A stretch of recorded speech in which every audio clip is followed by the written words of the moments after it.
রেলের ধাক্কায় প্রাণ গেল এক বন্য দাঁতাল হাতির মৃত্যুর পর আচমকায় উধাও একটি মহামূল্যবান দাঁত। ঘটনাকে ঘিরে চাঞ্চল্য। উক্ত ঘটনাটি সংঘটিত হয়েছে তেলিয়ামুড়া মহকুমা অন্তর্গত ডিএম পাড়া রেল লাইন সংলগ্ন এলাকায়। ঘটনার বিবরণে প্রকাশ, তেলিয়ামুড়া মহকুমা বন্য দাঁতাল হাতির সমস্যা নতুন ইস্যু নয়। বন্য হাতির সমস্যায় দীর্ঘদিন ধরেই তেলিয়ামুড়া মহকুমার বিভিন্ন হাতি প্রবণ এলাকার লোকজন রীতিমতো বিরক্ত। আর বন্য হাতিকে বাগে আনতে সম্পূর্ণরূপে ব্যর্থ তেলিয়ামুড়া বন দফতর সহ মন্ত্রী বিকাশের আশ্বাসের বাণী। যদিও আজ থেকে প্রায় ৩-৪ দিন পূর্বে বন্য হাতির সমস্যা থেকে খোয়াই জেলাবাসীকে মুক্তি দিতে খোয়াই জেলা শাসকের পৌরোহিত্যে তেলিয়ামুড়া মহকুমা শাসকের কনফারেন্স হলে হাতির তাড়াও অভিযান এই শীর্ষকে একটি গুরুত্বপূর্ণ বৈঠক অনুষ্ঠিত হয়েছিল। এর কয়েকদিন যেতে না যেতেই এক দৈত্যাকার বন্য হাতির মৃতদেহ উদ্ধার হয় তেলিয়ামুড়া ডিএম পাড়ার রেল লাইন সংলগ্ন এলাকা থেকে।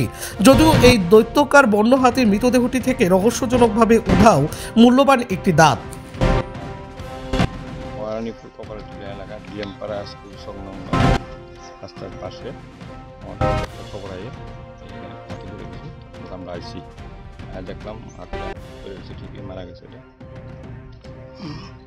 এটা কি বড় না ছোট না? সম্ভবত মিডিয়াম লাগে।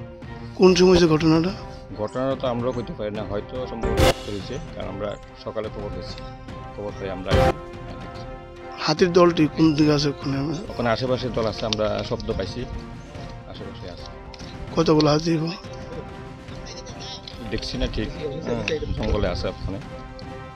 কতগুলো হাতি এই এরিয়াতে আছে মনে করেন? ওখানে 5-6টা তো থাকবোই। আচ্ছা, একটা হাতির দাঁত দেখলাম নাই, আমরা পাইছি না, আমরা অনেক খোঁজাখুঁজি করছি, পাইছি না। একটা আছে, একটা নাই। আপনার নাম? Tapan Shah, BDO officer Teliamura. Bureau report, খবর জনস্বার্থে।